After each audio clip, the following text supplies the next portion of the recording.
அனைவருக்கும் வணக்கம். பாரம்பரிய திருவள்ளுவர் குலவம்சம் பிரசன்ன ஜோதிடர் சுப மாரிமுத்து திருப்பூரிலிருந்து இந்த பதிவு உங்களுக்காக. ஐயா வணக்கங்க ஐயா. வணக்கம் ஐயா. ஐயா இப்போது மக்கள் சார்பாக ஒரு கேள்வி இன்றைக்கி நான் கேட்கலான்னு இருக்கேன். கேளுங்க ஐயா.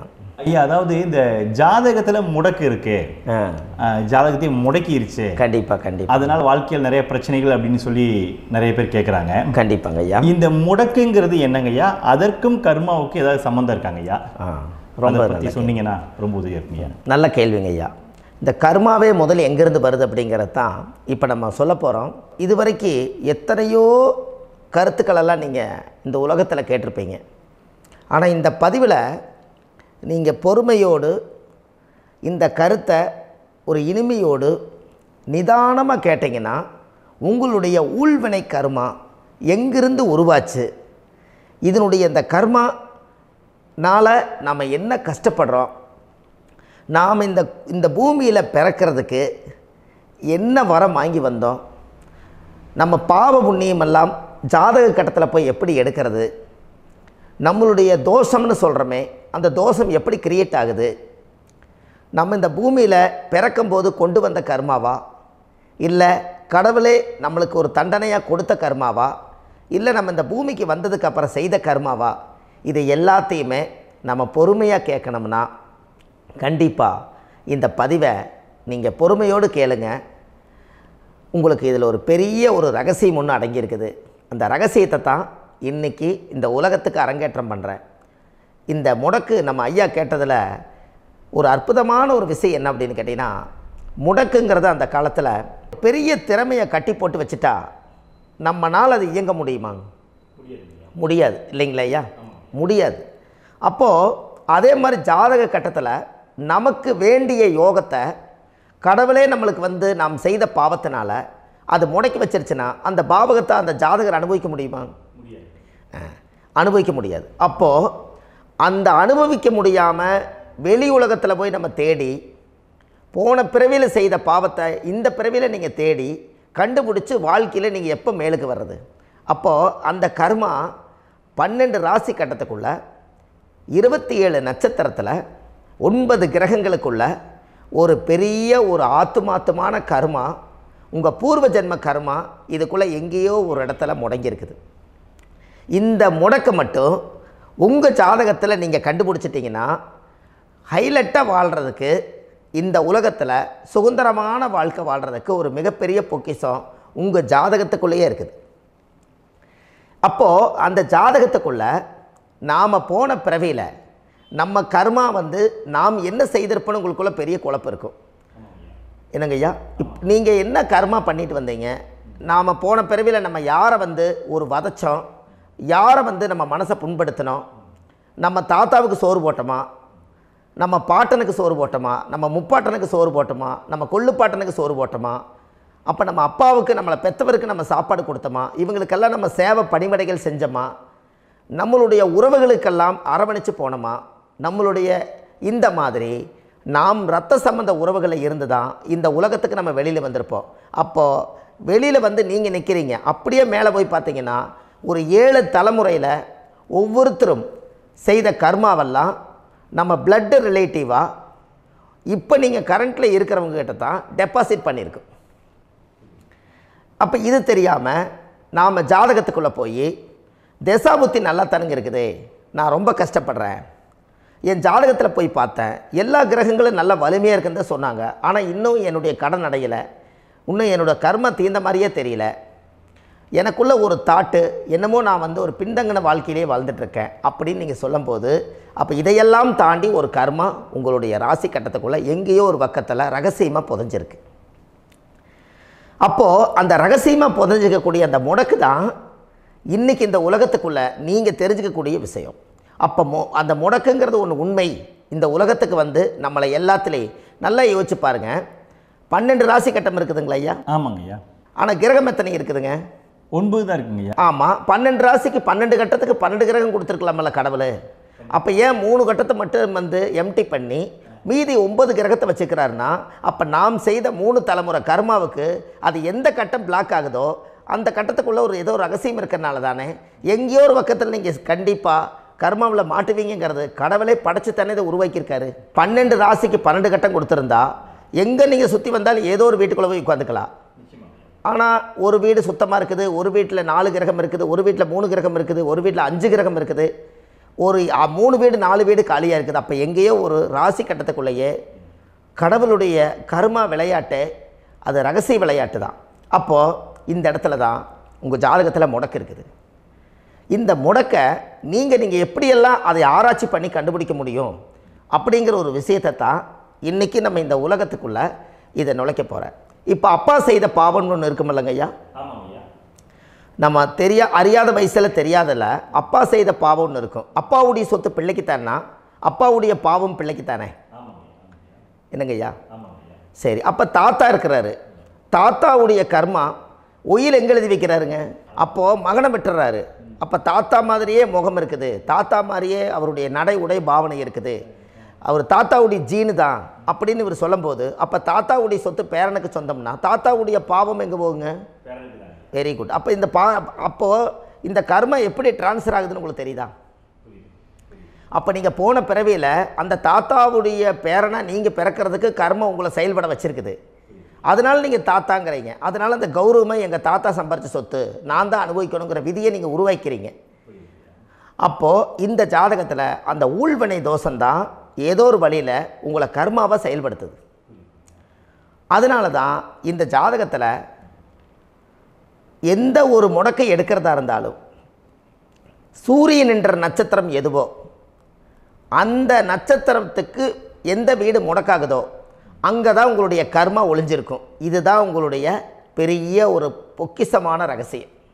சரிங்க ஐயா, இப்போ இதில் நவகிரகங்கள் 9 இருக்கும்போது ஏன் சூரியனை மட்டும் நம்ம இதில் எடுத்துக்கணும்னு நீங்கள் சொல்கிறீங்க? நல்ல கேள்விங்க ஐயா. நீங்கள் கேட்டீங்க பார்த்தீங்களா, 9 நவகிரகம் இருக்கும்போது சூரியனை மட்டும், அந்த சூரியன் என்ற நட்சத்திரம் பிறக்கும்போது அந்த வீடு மட்டும் முடக்காகுன்னு நீங்கள் கேட்டீங்க இல்லையா? இதுதான் அற்புதமான கேள்வி. ஏன் அப்படின்னு கேட்டிங்கன்னா, சூரியன்னா அப்பா, அப்பாவோட உயிர் கரு போய் அம்மாவுடைய பனிக்கூடத்தில் கர்ப்பத்தில் வச்சு 10 மாதம் 300 நாள் சுமந்து நீங்கள் இந்த பூமிக்கு வெளியில் வரும்போது நீங்கள் என்ன பாவத்தை இவங்க விதைச்சாங்களோ அந்த கர்மாவை வாங்கிட்டு தான் நீங்கள் வெளியில் பிரசவமாகறீங்க. இதுதானே? அப்போ சூரியன் என்ற நட்சத்திரம், அந்த சூரியனுங்கிறது உயிர் கருவல்லவா, அப்பாவுடைய உயிரணுக்கள் அம்மாவுடைய கருவிக்குள்ளே போய் நாம் குழந்தை வடிவத்தில் இருந்து 300 நாள் பாவ உன்னித்த பதிவில் ஏட்டை எழுதி ஒரு ஜாதகத்தை கையில் கொடுத்து பிறந்த உடனே உங்களுக்கு ஒரு ஏட்டை பெரட்டி நீ இப்படித்தான் விதி, இனிமேல் இப்படித்தான் நீ வாழணும்னு சொல்லி உங்கள் கர்மாவை நீங்கள் கர்மாவோடு தானே வெளியில் பிறக்கிறீங்க. அப்போ சூரியன் என்ற நட்சத்திரம் தானே இந்த உலகத்துக்கு ஒரு பெரிய ஒரு மகத்துவம். இப்போ பாருங்கள், விடிய வரைக்கும் நம்ம முழிச்சிட்ருக்குறோம், காலையில் சூரிய உதயமானால் அவங்கவுங்க செயல்படுறோம். மீதி எல்லா கிரகங்களுக்குமே வெளிச்சத்தை கொடுக்கக்கூடிய சக்தி சூரியனுடைய பிம்ப ஒளிக்குத்தானே உண்டு, என்னங்க ஐயா? அதனால தான் மேசத்து உச்ச வீடுன்னு சொல்லி மேசத்தை உச்சம்னு சொல்லி சூரிய உச்சத்தை அங்கே தான் வச்சாங்க. அப்போது அந்த காலச்சக்கரத்துக்கு 5ஆம் இடம் பூர்வ புண்ணியஸ்தானத்தில் போய் சிம்மத்தில் கொண்டு போய் சூரியனை ஆட்சி வீடுன்னு வச்சாங்க. அப்போது சூரியனில் இருந்து தான் அந்த மையப்புள்ளி உருவாகுது. அப்போ உங்களுடைய ஜாதகத்தில் அந்த சூரியனாகப்பட்டவர் பிறக்கும்போது நீங்கள் உங்கள் ஜாதகத்தை நீங்கள் எடுத்துக்கங்க ஐயா. நீங்கள் இன்றைக்கே போய் கதவை திறந்து உங்கள் பெட்டியை திறந்து பீர்வாவுக்குள்ளே உங்களுடைய ஜாதகம் இருக்குது, அந்த ஜாதகத்தை எடுத்து ஜோதிடர்கிட்டையே நீங்கள் சந்தேகம் கேட்குறக்கு முன்பு நீங்களே உங்களுடைய கர்ம பற்றி தெரிஞ்சுக்கிறதுக்கு இந்த பதிவில் உங்களுக்கு ஒரு ரகசியத்தை சொல்லித்தரேன். உங்கள் ஜாதகத்தில் இப்போ இது வரைக்கும் ராசி கட்டத்தை நீங்கள் பார்த்துருப்பீங்க, ஆனால் பாதசாரம்னு ஒன்று இருக்கும் இல்லைங்களா? ராசிக்கு பாதசாரம்னு ஒன்று இருக்கும். சூரியன் என்ன நட்சத்திரத்தில் இருக்குது, சந்திரன் என்ன நட்சத்திரத்தில் இருக்குது, செவ்வாய் என்ன நட்சத்திரத்தில் இருக்குது, புதன் என்ன நட்சத்திர காலில் நிற்குது, இதெல்லாமே அந்த சாரம் இல்லாத ஜோதிடம் சோரம் போய்விடும். அதனால் அந்த சாரத்தில் நிற்கிது பார்த்தீங்களா கிரகம், அதில் இப்போ நீங்கள் உங்களுடைய ராசி கட்டத்தை ஓப்பன் பண்ணுங்கள். இதில் ராசி கட்டத்தில் சூரியன் என்ற நட்சத்திரம்னு ஒன்று இருக்கும் இல்லைங்களா? அது எதுவாக வேணாலும் இருந்துட்டு போட்டோம். அந்த நட்சத்திரம் தான் நீங்கள் பிறக்கும்போது தாயுடைய கருவறைக்குள்ள கரு உருவான நட்சத்திரமே அதுதான். புரிஞ்சுங்களா ஐயா? பிறக்கும்போது நீங்கள் அந்த கருவுடைய நட்சத்திரம் அப்பா வந்து கருவை உருவாக்கி கர்மாவை விதைச்சது அந்த சூரியன் என்ற நட்சத்திரம் தான். அந்த வீட்டுக்கு தான் இந்த ராசி கட்டத்தில் உங்களுக்கு முடக்கு உருவாகுது. புரிஞ்சுங்களா ஐயா? அப்போது ஒரு ஜாதகத்தில் சூரியன் என்ற நட்சத்திரம் எதுவோ அதுதான் உங்களுடைய கர்ம நட்சத்திரம். இப்போ நம்ம பிறக்காதுக்கு முன்னாடி அப்பா கட்டத்தில் அந்த கர்ம டெபாசிட் ஆகிருக்கும். அதை ட்ரான்ஸ்ஃபர் எப்படி பண்ணுறாரு? அவருக்கு ஒரு கல்யாணம் மூச்சு, அவர் குடும்ப வாழ்க்கையில் வாழ்ந்து நம்மளோட உயிர் கருவை கொண்டு போய் ஊராம் பொண்ணை கல்யாணம் பண்ணி பொண்டாட்டின்னு எடுத்துக்கொண்டு அந்த பொண்டாட்டிங்கிற உரிமையாகி இவருடைய உயிர் கரு உருவாகி வாரிசுகள் வெளியில் வருது. அதானங்க ஐயா? அப்போது அந்த சூரியன் என்ற நட்சத்திரம் தான் இந்த உலகத்தில் ஒரு பிரம்மாண்டமான நட்சத்திரம். இந்த நட்சத்திரம் உங்கள் மனசுக்குள்ளே ஏதாவது இருந்துச்சுன்னா உங்கள் வீட்டில் ஏதாவது ஒரு நல்ல விஷயங்கள் நீங்கள் பண்ணுறதா இருந்தால் அந்த கர்மா நட்சத்திரம் சூரியனுடைய நட்சத்திரம் இருக்குது பார்த்தீங்களா, அந்த நட்சத்திரத்தில் எந்த ஒரு சேவைகளும் செய்யக்கூடாது. அதுதான் கர்மா. அதை போய் நீங்கள் ஆக்டிவேட் பண்ணி விட்டீங்கன்னா அது முன்னோர்களை வந்து நீங்கள் வந்து தொந்தரவு பண்ண மாதிரி. அந்த கர்ம நட்சத்திரம் தான் உங்கள் வாழ்க்கையில் அது புதஞ்சிருக்கிறதா. இப்போ குழந்தை பிறந்தாலோ சீர் சீமந்தங்கள் நீங்கள் செய்கிறதாலோ கல்யாணம் முக்கிறதுனாலோ உங்கள் ஜென்ம நட்சத்திரத்தன்னைக்கு கல்யாணம் பண்ண வேணாம்னு சொல்லிக்கிறாங்கல்லங்க.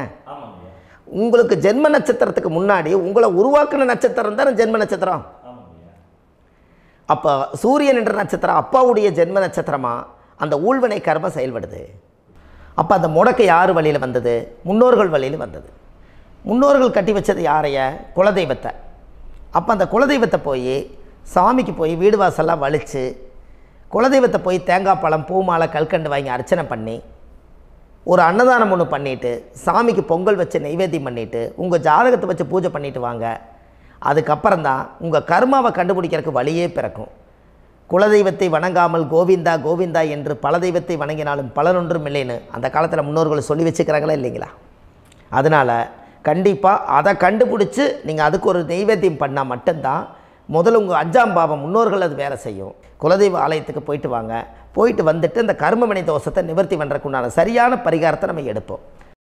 அப்போது உண்மையாலுமே ஒரு ராசி கட்டத்துக்குள்ளே இந்த மாதிரி ஒரு அந்த கர்ம தோஷம் இருப்பதனால இந்த கர்மா தோஷத்துக்கு அந்த முடக்க தோஷங்கிறத நீங்கள் எடுத்து அதை கண்டுபிடிச்சி அந்த சூரியன் என்ற நட்சத்திரம் எந்த ராசி கட்டத்தில் போய் முடக்காயிருக்குதோ அந்த முடக்கு எந்த பாவகம் வந்து நம்மளுக்கு லாக் ஆகிருக்குதோ அந்த பாவகத்துக்கு உண்டான பரிகாரங்கள் அதுக்குரிய ஸ்தலங்கள் அந்த கோவில்களில் போய் சுவாமிக்கு தேங்காய் பழம் பூமாலை கல்கண்டு வாங்கி அர்ச்சனை பண்ணி நீங்கள் அந்த கோவிலுக்குள்ளே போய் உட்காந்து சாமி கும்பிட்டு வந்தீங்கன்னா உங்களுடைய ஜாதகத்தில் இருக்கக்கூடிய அந்த முடக்கு தோசை நீங்கி வாழ்க்கையில் நீங்கள் எதை சாதிக்க வந்தீங்களோ அந்த சாதனையை நீங்கள் சாதிச்சிட்ருப்பீங்க. புரிஞ்சுங்களா ஐயா? ஏன் அப்படின்னா அந்த முடக்கு நட்சத்திரத்துக்குள்ளே தான் ஒரு தோஷம் இருக்குது. இப்போ அந்த காலத்தில் பாருங்கள் ஐயா, முன்னோர்கள் எல்லாம் நிறைய பேர் கோவில் கட்டி வச்சுட்டு போயிருக்காங்களா இல்லைங்களா? இந்த கோவில் எதுக்காக கட்டி வச்சுக்கிறாங்கன்னா அவங்க கட்டினவங்களுக்கும் அந்த முடக்கு தோஷம் இருந்திருக்குது. ராஜாக்கள் இருந்திருக்குது, மன்னர்கள் காலத்தில் இருந்திருக்குது, ஜமீன்தார் காலத்தில் இருந்திருக்குது. இப்போ அவங்களுடைய அமைப்புகள் எல்லாமே முன்னோர்கள் என்னமோ அறியாமல் தெரியாத தன்னடக்கம் இல்லாத ஒரு கர்மாவை இவங்க செஞ்சிட்டாலும் அதுக்குரிய பரிகார ஸ்தலங்களை கொண்டு போய் அந்த காலத்திலே ஜாதகம் பார்த்து நம்ம வந்து முன்னோர்களுடைய பாவத்தை நாம் செய்த பாவத்தையும் தீர்த்துட்டு நமக்கு கீழே அடுத்த சந்ததிகள் அடுத்த தலைமுறைகள் வந்தாலும் இந்த கோவில்களுக்கு வந்து விளக்கு போட்டு சாமி கும்பிட்டு இந்த மண்ணை மிதிச்சிட்டு போனால் அன்னையோடு அந்த கர்மா தீருங்கிறது அந்த காலத்திலேயே முடக்கு தோசை பரிகாரத்தை கோவில் வழியில் அந்த காலத்தை திசை திருப்பி வச்சுருக்காங்க. அப்போ நீங்கள் கோவிலுக்கு போகாமல் கண்டிப்பாக இந்த பரிகாரத்தை நீங்கள் உடைக்க முடியாது. ஏன் உடைக்க முடியாதுன்னா இப்போ நீங்கள் எத்தனை வருஷம் வாழ்கிறீங்க ஐயா? 120 வருஷமே வச்சுக்கோங்க. சூரியன் திசை 6 வருஷம், சந்திரன் திசை 10 வருஷம், செவ்வாய் திசை 7 வருஷம், ராகு திசை 18 வருஷம், குரு திசை 16 வருஷம், சனி திசை 19 வருஷம், புதன் திசை 17 வருஷம், கேது திசை 7 வருஷம், சுக்கிரன் திசை 20 வருஷம். இப்போ நான் சொன்ன டோட்டலெல்லாம் கூட்டிங்கன்னா 120 வருஷம் வரும். இது ஒரு மனிதர் பிறந்து பூரண ஆயுளோடு வாழ்ந்தால் இந்த 120 வருஷம் வாழ்ந்தால் அவர் இந்த பூலோக பதவி விட்டு சிவலோக பதவி போயிடுவார். அதுக்கு பேர் தான் பூரண ஆயுள் என்று பொருள். அப்போ இந்த பூரண ஆயுளை வாழ்ந்தவருக்கு 120 வருஷம். கோயில் எத்தனை வருஷம் வாழுதுங்க ஐயா? கோயில் பழங்காலத்து கோயிலெல்லாம் எத்தனை வருஷம் வாழுதுங்க? 12 வருஷத்துக்கு கும்பாபிஷேகம். அது ஓகே, அது பரவாயில்ல. 12 வருஷத்துக்கு ஒருக்கா பழசை புதுப்பிச்சு கும்பாபிஷேகம் பண்ணி மறுபடியும் அதுக்கு பவர் ஊட்டி சக்தி ஊட்டி அதுக்கு உருவேற்றுறாங்க. நான் சொல்கிறது கோயில் 5000 வருஷம் 4000 வருஷம் பெரிய பெரிய சித்தர்கள், மகான்கள், ரிஷிமார்கள், யோகிகள், சித்தர்கள் இவங்களெல்லாம் போய் கோவில்லையே சிவனையும் பெருமாளையும் வழிபாடு பட்டுட்டு கோவில்லையே ஒரு ஓரத்தில் ஜீவசமாதி ஆயிட்டாங்கன்னு பழைய கால கோயிலில் சித்தர்கள் குடியிருக்காங்களா இல்லைங்களா? இருக்காங்கல்லங்க ஐயா. அப்போது நாம் 120 வருஷம் வாழ்கிறோம், கோவில் 5000 வருஷம் வாழுது. எங்கே சக்தி அதிகமாக இருக்குன்னு சொல்லுங்க? கோவிலில் தாங்க ஐயா. கோயில் தான், அதில் ஒன்றும் மாற்றம் இல்லைங்களே. கோவில் தாங்க. அப்போ கோவிலில் தான் அந்த சக்தி இருக்குதுன்னு நீங்கள் சொல்கிறீங்க. அப்போ உங்களுடைய கர்மாவை உடைக்கிறதுக்கு 120 வருஷம் பெருசா 5000 வருஷம் பெருசான்னு சொல்லுங்கள்? 5000 தாங்க. அப்போ 5000 வருஷம் உள்ள அலைகள் வந்து எத்தனை அந்த சிவனுக்கு இப்போ சிவன் கோயிலே உங்களுக்கு முடக்கு தோஷத்துக்கு ஒரு கோயில் வருதுன்னு வச்சுக்கோங்க. அந்த கோவிலில் எத்தனை முடக்குகளுக்கு உண்டான கோவில்கள், எத்தனை பழங்களை ஊற்றி சாமிக்கு அபிஷேகம் பண்ணியிருப்பாங்க, எத்தனை பால் கூட ஊற்றிருப்பாங்க, பன்னீர், தேன், இளநீ, மஞ்சள் நீர், திருமஞ்சனம், அபிஷேகம், பொங்கல், நைவேத்தியம் இத்தனையும் செஞ்சு அந்த சிவனை வந்து சிவனாக பார்த்து அந்த கருவறைக்குள்ள ஒரு கிராணங்கள் வரும்போதும் கூட பாதுகாப்பு பண்ணி வச்சு நல்ல சக்தியோடு அந்த கருவறையை புத்தியோடு அவங்க வேலை செஞ்சு அந்த காலத்தில் வச்சுருக்காங்களா இல்லைங்களா? அப்போது நம்ம வீட்டை அவ்வளோ சுத்தமாக வச்சுருக்க முடியுமா? என்ன தான் வாஸ்து இருந்தாலும் முடியாது இல்லைங்களா?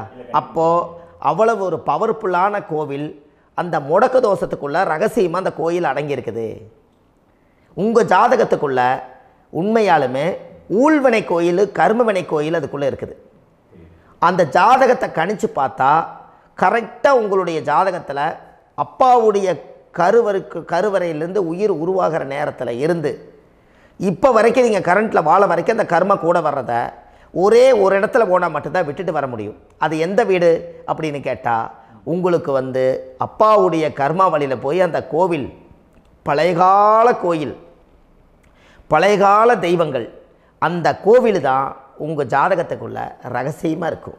அது ஏன் இந்த பதிவில் உங்களால் சொல்ல முடியாது அப்படின்னா, இந்த பதிவில் ஏன் உங்க சொல்ல முடியாதுன்னா உங்கள் ஜாதகம் தெரியாமல் என்ன கோயிலை நீங்கள் சொல்லுவீங்க? இப்போ பொதுவாக ஒரு நட்சத்திரத்துக்கு ஏதோ ஒரு கோவிலை அவங்க சொல்லி நீங்கள் போயிட்டு வரீங்கன்னு வச்சுக்கோங்க. ஆனால் அது வேலை செய்யலைன்னா நம்மளுக்கு என்னங்க இவ்வளோ கஷ்டப்பட்டு போய் அதை பலனடையிலேன்னு கேள்வி கேட்டக்கூடாது. உங்கள் ஜாதகத்தை நீங்கள் கொண்டாங்க, உங்கள் டேட் ஆஃப் பர்த் டயத்தை போட்டு ஜாதகத்தை கணிச்சு நீங்கள் சூரியன்ன்ற நட்சத்திரத்துக்கு உங்களுடைய கர்மவினை கோவில் யார், உங்களுடைய முடக்கு யார், ஊழ்வினை தோஷத்துக்கு உண்டானவர் யார், தாய் வழி கர்மா யார், தந்தை வழி கர்மா எது, நீங்கள் பிறக்கும்போது வந்த கர்மா என்ன, இது எல்லாம் கணிக்காமல் பொதுவாக ஒரு கோயிலில் போய் நீங்கள் பாட்டுக்கு சாமி கும்பிட்டு வந்தால் பலன் எப்படி கிடைக்கும்? கண்டிப்பாக கிடைக்காது ஐயா. என்னங்க ஐயா? அது தெரிஞ்சு பண்ணாதான் சரியா? ஒரு டாக்டர்கிட்ட போகிறீங்க, என்னை அப்படியே ஸ்கேன் பண்ணி ஒரே ஒரு மாத்திரை கொடுங்கன்னு கேட்டால் டாக்டர் கொடுப்பாருங்களா? அவர் என்ன பிரச்சனை இருக்குதோ அதை முதல்ல கண்டுபிடிச்சி ஸ்கேன் பண்ணி பார்த்து ரிப்போர்ட் எடுத்து அது மூலியமாக தான் கொஞ்சம் எடுத்து ஐயா உங்களுக்கு இந்த பிரச்சனை, இதுக்கு தீர்வுக்கு இதுக்கு உண்டான மெடிசன், இது இப்படித்தான் சாப்பிடணும்னு அது முறையாக சொல்லி அந்த உயிர் வாழ வைக்கிறாரு டாக்டர். அவர் ஒரு தெய்வ வடிவத்தில். கரெக்டுங்களா ஐயா? அப்போ உங்களோட கர்மா எங்கே செயல்படுது அப்படின்னா இந்த முடக்க நீங்கள் இந்த பதிவில் தெரிஞ்சுக்கங்க. அதுக்குரிய நட்சத்திரம் என்னன்னு தெரிஞ்சு வச்சுங்க. உங்கள் ஜாதகத்தில் சூரியன்ற நட்சத்திரத்தை எடுத்துக்கங்க. அந்த வீட்டுக்கு முடக்க இந்த பதிவில் எந்த வீடு லாக் ஆகிருக்குதுங்கிறத நான் உங்களுக்கு இந்த வீட்டில் சொல்கிறேன். அந்த வீட்டு நீங்கள் பாருங்கள், உங்களுடைய லக்கணத்துக்கு அது எந்த வீடு. இப்போ லக்கணத்துக்கு ஒரு 7வது வீடுன்னே வச்சுக்கோங்க. அப்போ லக்கணத்துக்கு 7வது வீடே முடக்கு. அப்படி ஒரு முடக்கு ஆகிப்போச்சுன்னா ஒரு ஜாதகத்தில் லக்கணம் தான் 1, 7ஆம் இடம்ங்கிறது மனைவி ஸ்தானம். ஒரு ஆணுடைய ஜாதகத்துக்கு 7ஆம் இடம் தான் மனைவி. அவருக்கு நல்ல மனைவி அமையாமல் ஆடம்பரம் இருந்தும் வீடு அரண்மனை மாதிரி இருந்தும் அந்த மனைவியை ஒரு சந்தோஷமாக அவர் அனுபவிக்க முடியாது. புரிஞ்சுங்களா ஐயா? சந்தோஷமாக அனுபவிக்க முடியாது. ஏன் அப்படி? 7ஆம் இடத்துல தான் அவரோட கர்மா உட்கார்ந்துருக்குது. கரெக்டாக சொன்னீங்க. 7ஆம் இடத்துல தான் அந்த கர்மா உட்கார்ந்துருக்குது. அப்போ அந்த 7ஆம் இடத்துல இருக்கக்கூடிய அந்த கர்மா போன பிறவியில் நீ மனைவிக்கு சோறு போடாமல் மனைவியை கட்டி வச்சு அடிக்கிறதும், மனைவியை துன்புறுத்துறதும், அந்த மனைவி இருக்கவே இன்னொரு வாழ்க்கைக்குள்ளே போகிறதும், இங்கே வாழ வேண்டிய தாம்பத்திய சந்தோஷத்தை கொண்டு போய் இன்னொரு இடத்துல கொடுக்கறதும், தெரிஞ்சிருந்தே நம்மளுடைய மனசுக்குள்ளே திருடுத்தனமாக வாழ்கிறதும், இது எல்லா கர்மாவும் போன பிறவியில் நாம் செய்த ஊழ்வினை கர்மா தான் உங்கள் ஜாதகத்தில் 7ஆம் இடம் முடக்கு. அப்போ அந்த 7ஆம் இடம் முடக்காக இருந்துச்சுன்னா கண்டிப்பாக உங்கள் ஜாதகத்தில் நீங்கள் என்ன அனுபவிச்சிட முடியும்? நல்ல நண்பர்கள் கிடைக்க மாட்டாங்க, நல்ல ஒரு பார்ட்னர்ஷிப் அமையாது, நல்ல ஒரு நட்பு வட்டங்களில் எதையும் அனுபவிக்க விடாது, ஒரு அங்கீகாரமான உறவுகளில் போய் நம்ம ஸ்ட்ராங்காக நிற்க முடியாது. 7ஆம் இடம் என்பது தாம்பத்திய வாழ்க்கை, பூர்த்தி இல்லாத வாழ்க்கையாக இருக்கும். இப்படியெல்லாம் அந்த ஜாதகத்தில் ஒரு பொதுவாக ஒரு ஜாதகத்தில் 7ஆம் பாவம் முடக்காயிட்டால் இந்த கர்மாவை அவர் அனுபவிச்சுக்கிட்டே இருப்பார். இது எப்போத்தான் அதுக்கு ஒரு தீர்வு வேணுங்க ஐயா? அந்த கோயில் எதுன்னு நீங்கள் கரெக்டாக சொன்னீங்க. இப்போ இது மனிதனால் செயல்படுது. மனிதர்கள் தான் கோயிலை கட்டி வச்சாங்க. தெய்வத்தை விட ஒரு காலத்தில் மனிதர்களுக்கு மகிமை ஜாஸ்தி. ஏன்னா சாதாரண ஒரு மண் பூமியாக இருந்த இடத்த மனிதர்கள் தான் கோயில் கட்டி ஒரு மகிமைப்படுத்தி புண்ணியம் பண்ணி வச்சாங்க. மனிதர்களுக்கு சக்தி அதிகம்தான், ஆனால் பிரபஞ்சத்துக்கு அதை விட சக்தி அதிகமல்லவா? ஐயா, நீங்கள் கோவிலுக்கு போய் அந்த கர்மா உடைக்கிறதுக்கு கோவிலில் சக்தி இருக்குது, ரைட்டு. ஆனால் நம்ம வீட்டுக்கும் கோயிலுக்கும் ஒரு மிகப்பெரிய தொடர்பு என்னென்னா, அந்த கோயில் கட்டுறவங்க எல்லாமே பழைய காலத்து கோயிலெல்லாம் பாருங்கள், பஞ்சபூதத்தை வச்சு கட்டியிருப்பாங்க. பஞ்சபூதத்தை வச்சு தான் கட்டுவாங்க கோயில். அது உங்களுக்கு தெரியணும் இல்லைங்களா?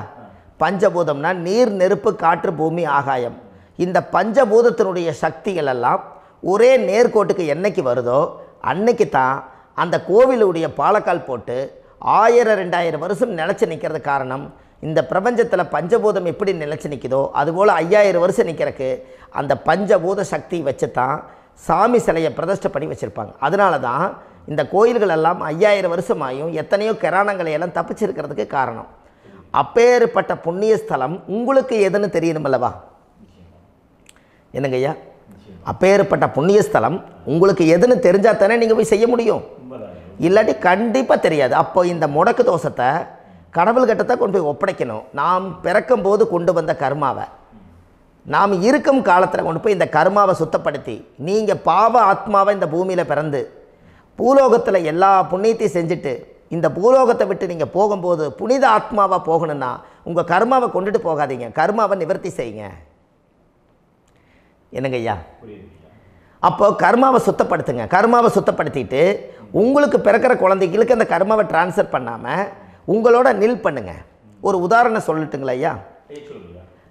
ஒரு காந்தம் ஒன்று இருக்குது இல்லைங்களா? ஒரு காந்தம்ங்கிறது ஒரு தாத்தாவாக வச்சுக்கோங்க. ஒரு இரும்பை கொண்டு போய் வச்சா ஒட்டு மாட்டாதா? அப்போ ஒட்டுனோடனே காந்தம்ங்கிறது தாத்தா, அவருக்கு பிறந்த வாரிசுக்கு அந்த கர்ம டிரான்ஸ்ஃபர் ஆயிருமா? சரி, இன்னொரு இரும்பை கொண்டு போய் வைங்க, ஒட்டு மாட்டாதா? அப்போ அது பேரனுக்கு வைங்க, பேரனுக்கு வந்துருச்சு அந்த கர்மா.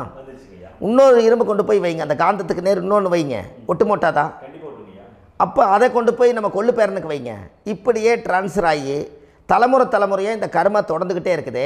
இந்த இடத்துல கொண்டு போய் காந்தத்துக்கு இரும்பு ஒட்டிகிட்டே இருக்குதுல்ல, இந்த இடத்துல ஒரு மரக்கட்டை செஞ்சு கொண்டு போய் கரெக்டாக வச்சுக்கினே போட்டுமா? அந்த மரக்கட்டையை கொண்டு போய் வைக்கிறவர் யார்? மரக்கட்டை வச்சுட்டு அடுத்த வாரிசு புனிதமாக பிறந்துட்டு அந்த மேலே இருக்கிற கர்மாலாம் இந்த அடுத்த இதுக்கு வராதில்ல. இதுதாங்க ஐயா கர்மா. தொடர்ந்து வரக்கூடிய கர்மாவை அதை நில் பண்ணணுங்கிறதுக்கு பேர் தான் இந்த உதாரணத்தை சொன்னவங்களுக்கு.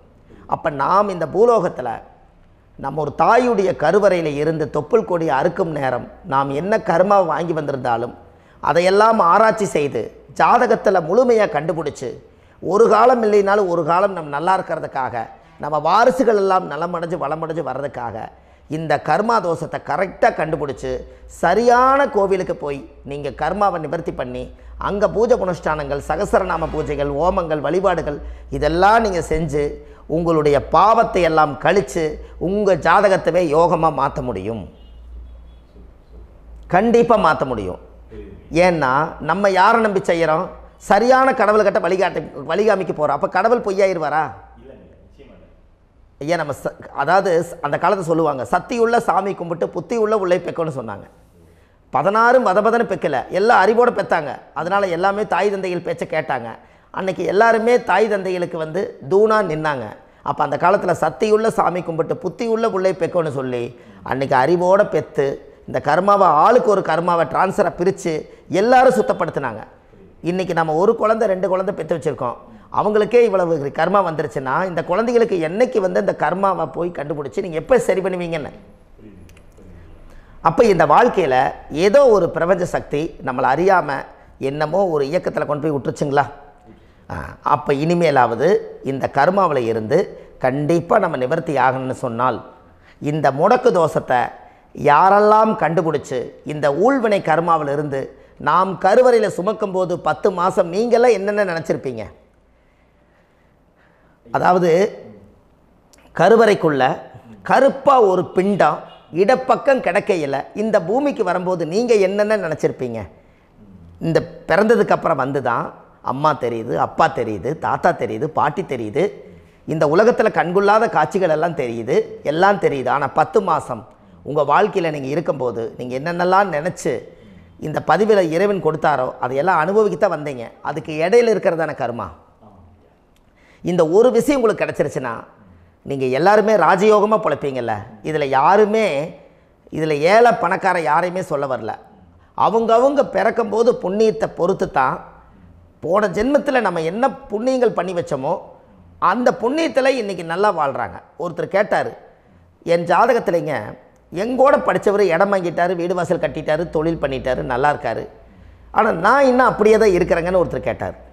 அதுக்கு ஒரு கருத்து என்னென்னா, டேட் ஆஃப் பர்த் ஒன்று தான், டைம் ஒன்று தானே வச்சுக்கோங்க. அவங்க அப்பா செஞ்ச புண்ணியம் வேறு, நீங்கள் செஞ்ச பாவங்கள் வேறு. அவர் செஞ்ச புண்ணியத்தினால அவருக்கு எல்லாமே முன்னாடி கிடைக்குது. நீ கர்மாவெல்லாம் கழிச்சிட்டினா பின்னாடி கிடைக்க போகுது.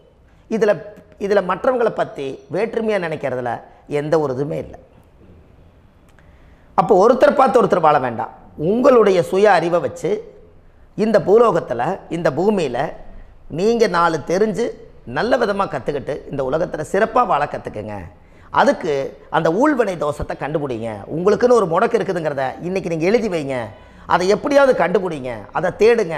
ஒரு முறை நீங்கள் ஜாதகத்தை கொண்டு வாங்க. அந்த ஜாதகத்தை கொண்டு வந்து உங்கள் பாவகத்தில் எத்தனாம் பாவம் முடக்காயிருக்குதுன்னு பாருங்கள். அந்த பாவகம் முடக்காயிருச்சுன்னா உங்கள் வாழ்க்கையில் அதிலிருந்து உங்களால் வெளியில் வரவே முடியாது.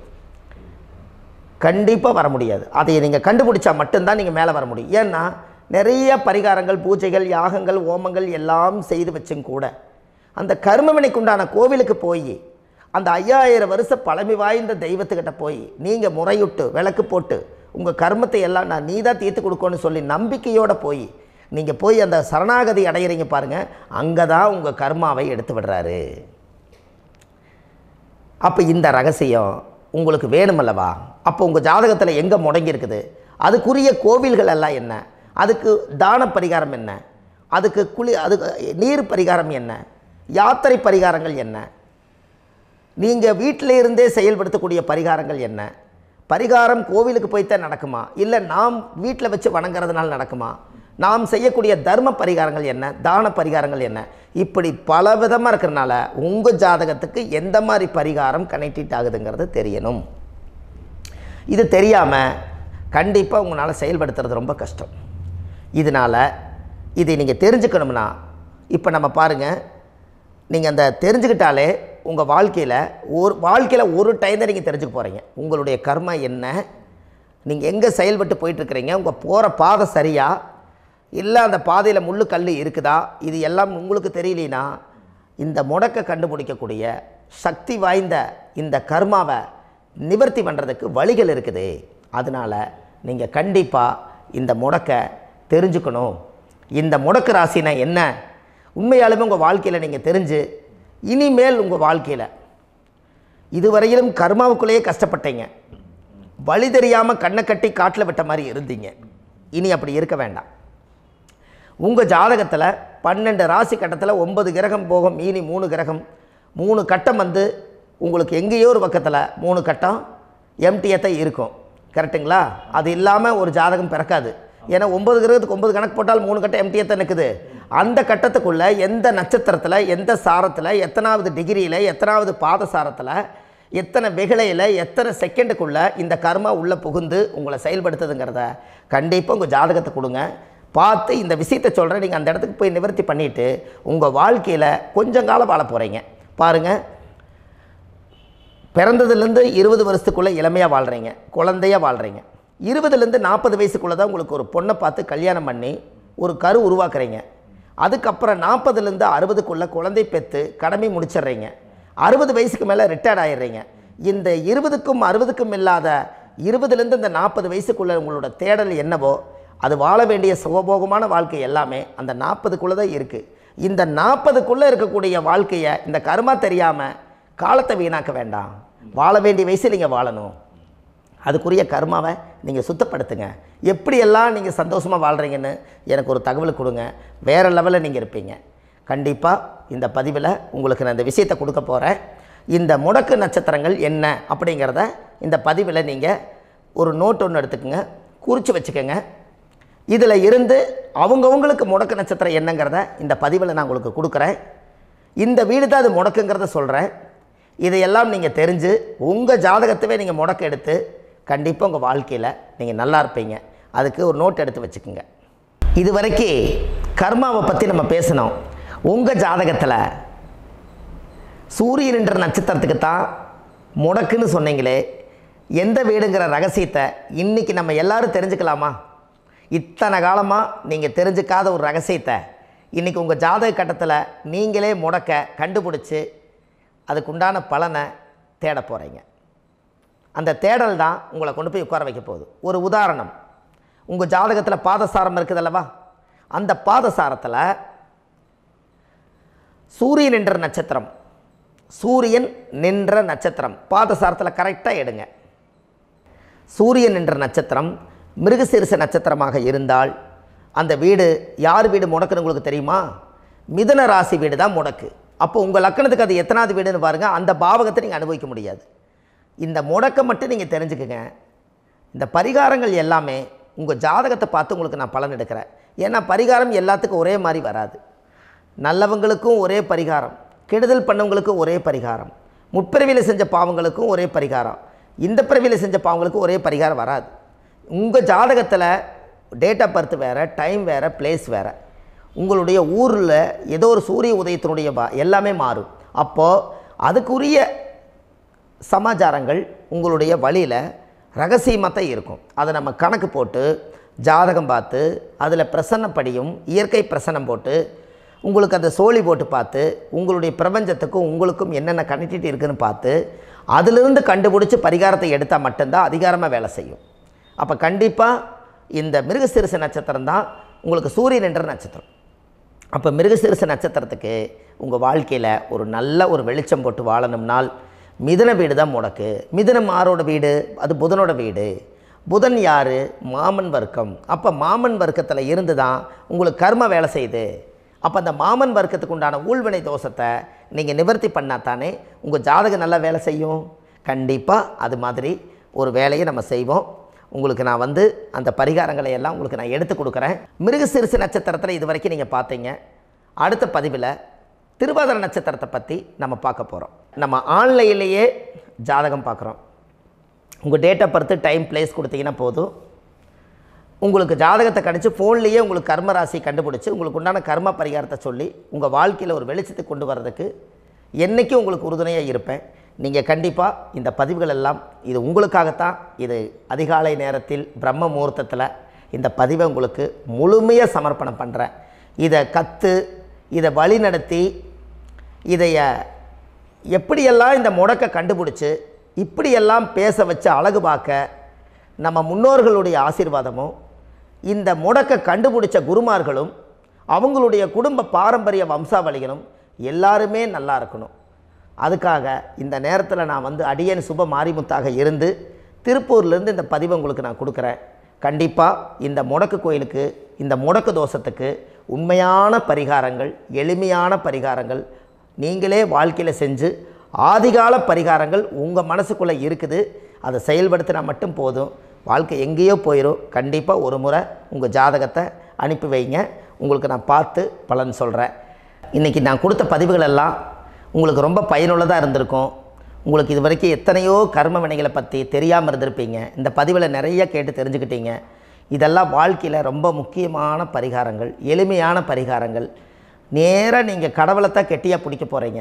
அந்த பரிகாரங்கள் எல்லாம் செஞ்சு அதிகாரமாக வாழ்ந்து இந்த பூலோகத்தில் நல்ல சிறப்பாக வாழ்கிறதுக்கு இந்த பரிகாரம் உங்களுக்கு ரொம்ப யூஸ்ஃபுல்லாக இருக்கும். கண்டிப்பாக இந்த பதிவை செய்யுங்க. நம்ம பாரம்பரிய திருவள்ளுவர் குல வம்சம் பிரசன்ன ஜோதிடர் சுப மாரிமுத்து, திருப்பூரில் இருக்கேன். 30 ஆண்டு காலமாக நம்ம ஜோதிடம் பார்த்து கொண்டு இருக்கிறோம். இவ்வளவு காலமாக எத்தனையோ ஆயிரக்கணக்கான மக்களுக்கு நம்ம ஜோதிடம் பார்த்து வழிகாட்டி நிறைய மக்களுக்கு நிறைய சேவைகள் செஞ்சுருக்கேன். நிறைய கோயில் கட்டி வச்சுருக்கேன், கும்பாபிஷேகங்கள் பண்ணி வச்சுருக்கேன், அன்னதானங்கள் நிறையா பண்ணி வச்சுருக்கேன், புண்ணிய யாத்திரைகள் நிறைய போய் வந்திருக்கேன். மக்களுக்காகவே நான் உங்களுக்கு உழைக்க தயாராக இருக்கேன். இந்த ஜோதிடம் வந்து என்னுடைய ஒரு பாரம்பரியமாக, என்னுடைய அப்பா தாத்தா முன்னோர்கள் இதெல்லாம் எங்களுடைய குலத்தொழில் இது. அதனால் நாங்கள் பாரம்பரியமாக திருவள்ளுவர் குல வம்சம். வள்ளுவர் வாக்குன்னு யூடியூப் சேனலில் போனீங்கன்னா 1000 பரிகாரங்கள் கொடுத்துருக்கேன். அதுவும் உங்களுக்கு ரொம்ப யூஸ்ஃபுல்லாக இருக்கும். வள்ளுவர் வாக்கு அப்படின்னு போடுங்க. அப்படி இல்லைன்னா சுப மாரிமுத்துன்னு போடுங்க. இதில் பரிகாரங்கள் நிறையா கொடுத்துருப்பேன். கண்டிப்பாக இதெல்லாம் நீங்கள் சந்தித்து நீங்கள் ஒரு சப்ஸ்கிரைப் பண்ணி வச்சுக்கோங்க. நான் போடக்கூடிய பதிவுகள் எல்லாமே உங்களுக்கு நோட்டிஃபிகேஷனை வந்துடும். அதனால் நீங்கள் ஒரு சப்ஸ்கிரைப் பண்ணி வச்சுக்கோங்க. தினமும் ஒரு தகவல் உங்களுக்கு கொடுத்துக்கிட்டே இருக்கேன். இதெல்லாமே உங்களுக்கு ஒரு பெரிய சந்தோஷமான நிகழ்ச்சிகள். என்றைக்கும் உங்களோட நான் வாழ்கிறேன். உங்களுடைய குடும்பத்தில் நான் ஒருத்தராக இருந்து குடும்ப ஜோதிடராக நான் இருப்பேன். கண்டிப்பாக ஆயுளுள்ள வரைக்கும் உங்களுக்காக இந்த ஜோதிடத்துக்கு உழைச்சி உங்கள் குடும்பத்தில் ஒருத்தராக நான் வந்து ஒரு ரத்த உறவில் நான் வந்து இந்த பூர்வ ஜென்மத்தில் உங்களுக்கு நான் கடமைப்பட்டிருக்கேன். கண்டிப்பாக அடுத்த பதிவில் உங்களை நான் சந்திக்கிறேன். வாழ்வது ஒரு முறை, வாழ்த்தட்டும் தலைமுறை. நன்றி, வணக்கம்.